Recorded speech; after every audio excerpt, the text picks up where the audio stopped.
Hey guys, Cuban Shark here with a tour guide for the upcoming Night Sky tournament. And before I get started on this, I just want to thank everyone who's contributed, who's made suggestions and comments on previous guides. I really do appreciate the feedback. As I've mentioned before, I do this strictly for fun. I really enjoy the game and love to help people score overall better and just make it more fun for everybody. So thank you for that.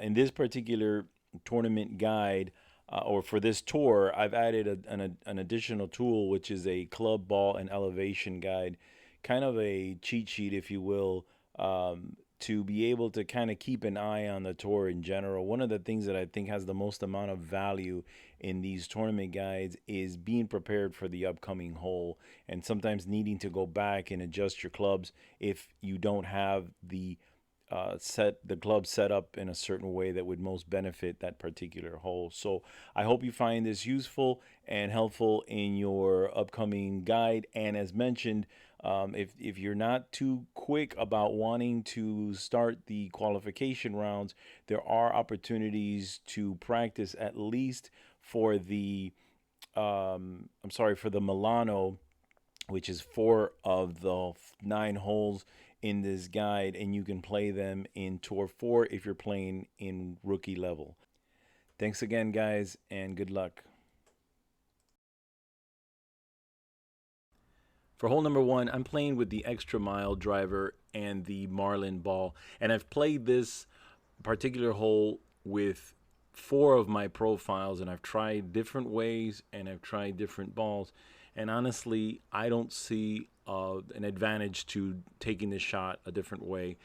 So I went ahead and used the Marlin for this shot. Now the only advantage that you have on the using something like a Kingmaker is that you have the probability that you'll be in between clubs lessens.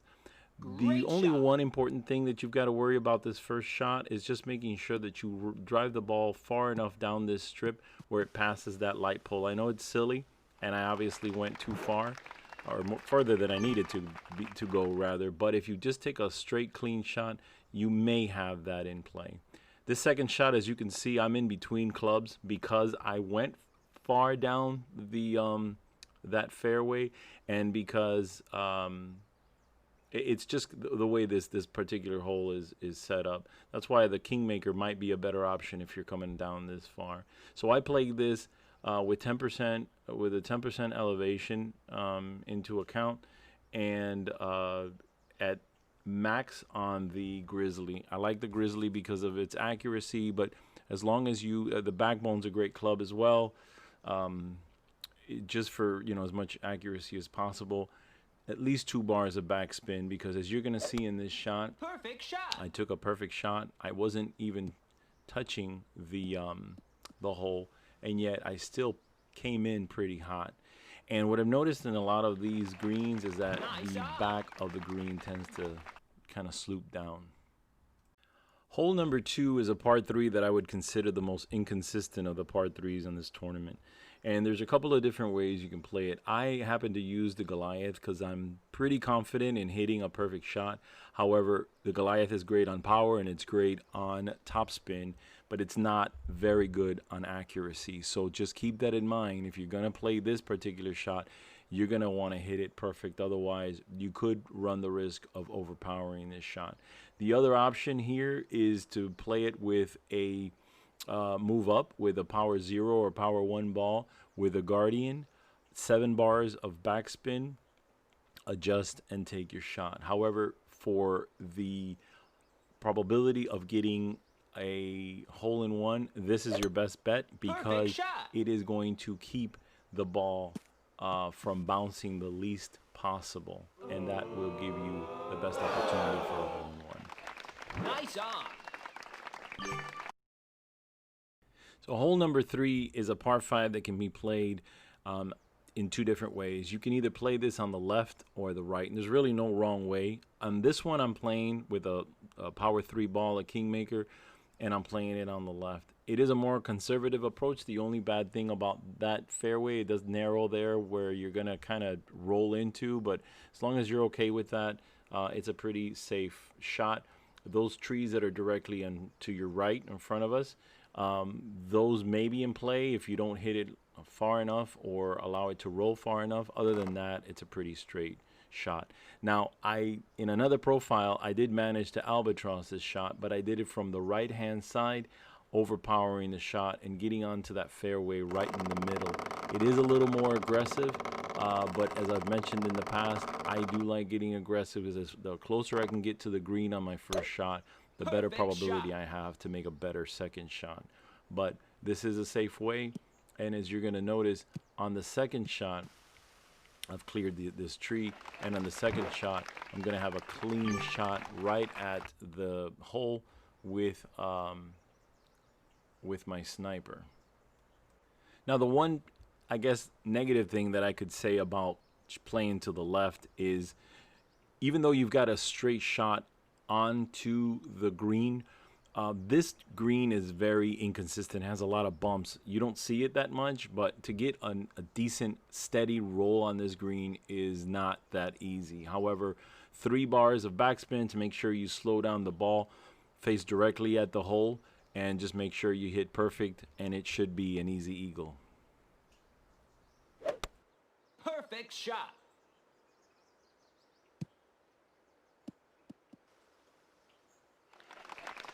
Nice on. So for this hole number 3, par 5, I'm showing the second option that you can take for this hole. And as you're going to see, I'm using a level 7 extra mile and a power 5 ball. And even though with all of that power, and I still curled the ball to the left, I didn't pass the rough. And that is exactly what I want to do here, is I want to hit the rough so it can slow down my ball and not run the risk of going over too far or even ending up on that sand bunker ahead of us. It's a lot easier than it looks. It is aggressive. You do need to use a power 5 ball. Actually, you can use a power 4 ball. You just have to curl it a little bit to the left, a lot more to the left rather. So if you're comfortable with that, you can definitely use a power 4. I like this shot. I've made an albatross with this approach, and it does work perfectly well.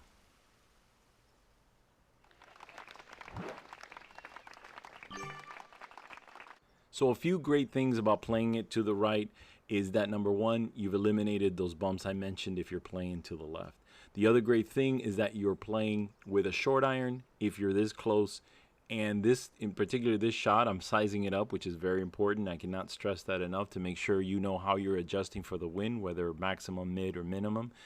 But your short irons, if you're selecting the right short iron, are usually very, very accurate. This Hornet at level 5 is a very accurate short iron. So I didn't make an albatross with this profile. However, I have from this location, and this is just what I consider the better option. Don't forget 3 bars of backspin so you don't overpower this shot.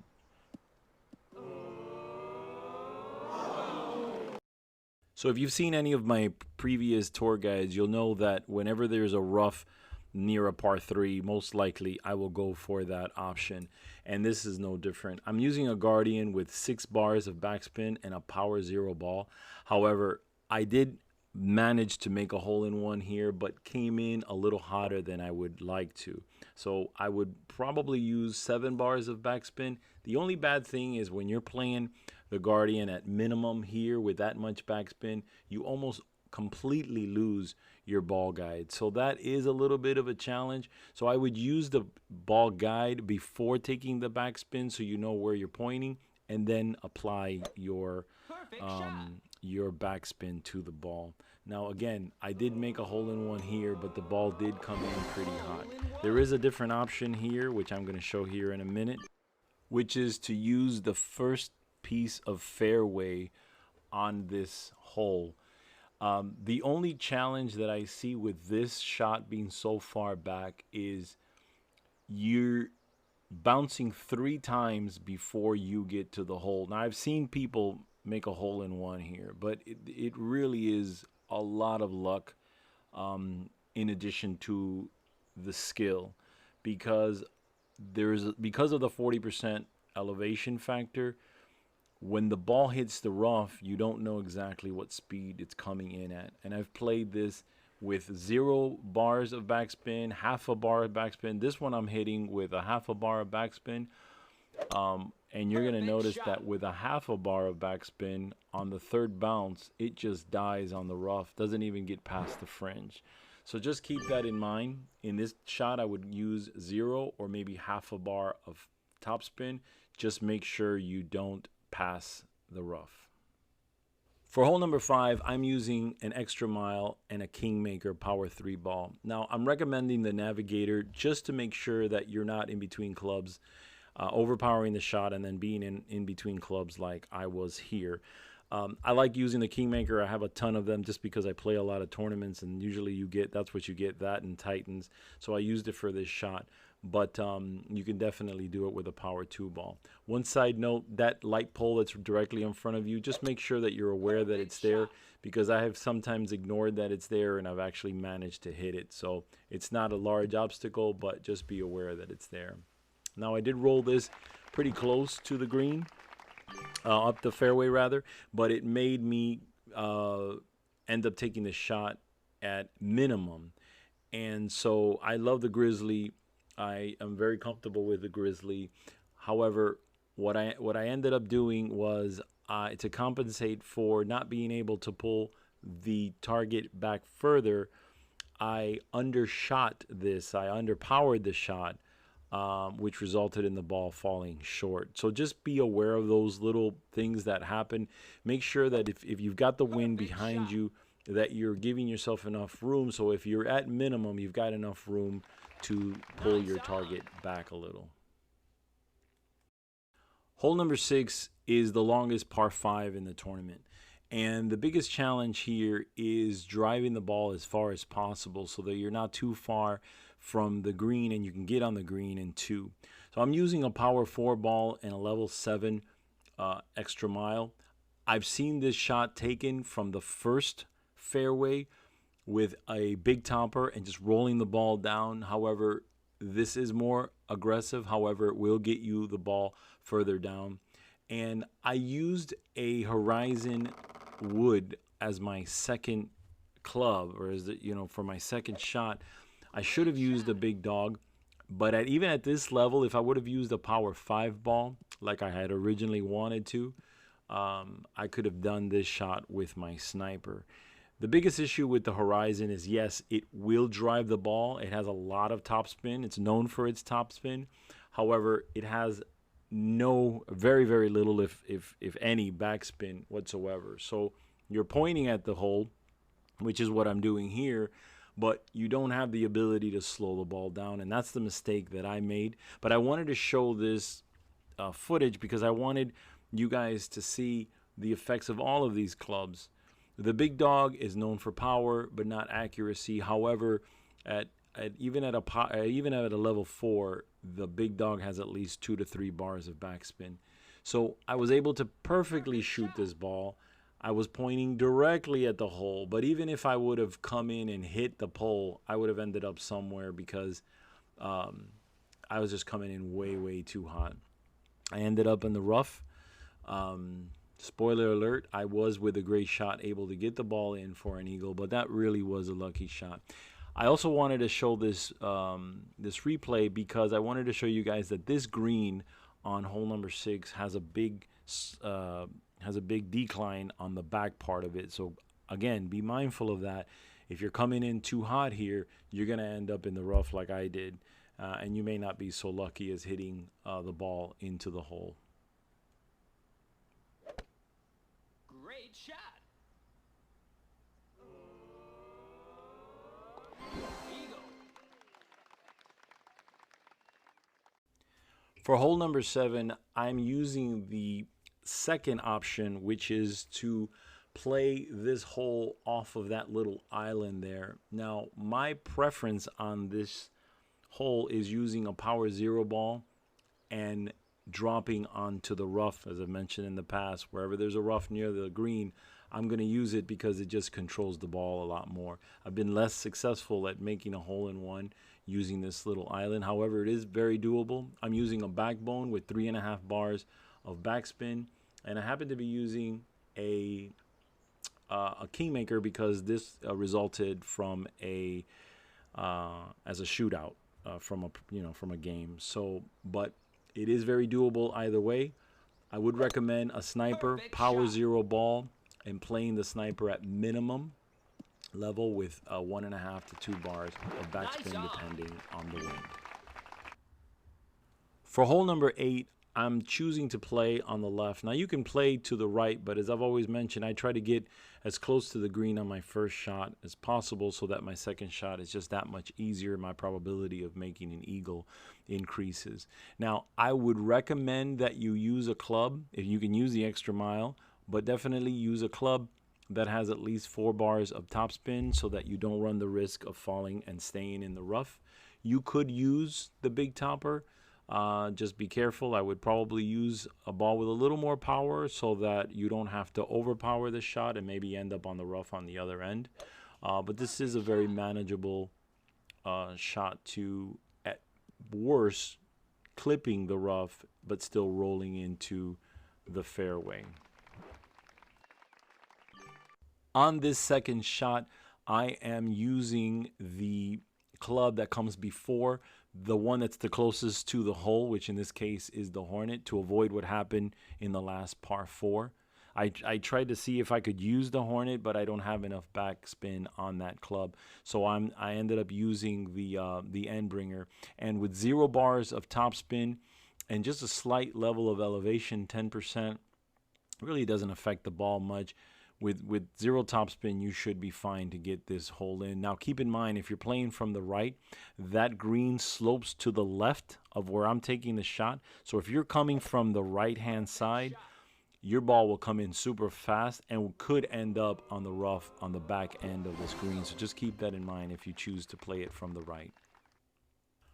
For hole number 9, I'm choosing to play this par 5 pretty aggressively, and that's going on the left-hand side, bouncing on that fairway, that piece of fairway, and curling the ball to the right to be able to end up on that top fairway. And with a power 4 ball and an extra mile 7, it's very doable. If you've got a lower level extra mile, you can still do it. I would recommend, just to play it safe, I would use a power 5 ball. You can play this to the right. However, you're going to have to overpower the heck out of the ball with a big dog on your second shot. And to me, that's just too risky. I'd rather take my risk here and then set myself up for the probability of an albatross, which I've gotten in this hole, but only playing it this way. Now, if you're not comfortable with this shot, because there is a sand bunker there, you can always play it to the right. But as long as you curl the ball a little bit to the right, not too much, but just enough so that it rolls out, you should be perfectly fine. Now, on this second shot, since I got on that second fairway, I am comfortably able to get onto the green in 2. And in fact, I'm setting myself up to be able to hopefully hit an albatross here. Now, I didn't get an albatross, but I got very, very close. I didn't get an albatross because I hit a great instead of a perfect shot.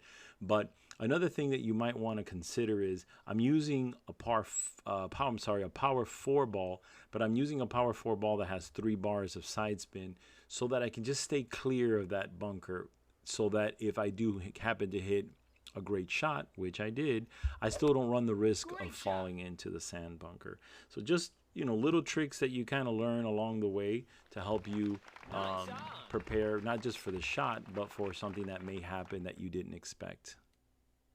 So guys, again, thank you so much for watching. I hope that this video proves to be helpful in this upcoming tour. And please let me know if there's any of the holes that you may want to see in a different approach. I'd be happy to provide those as well.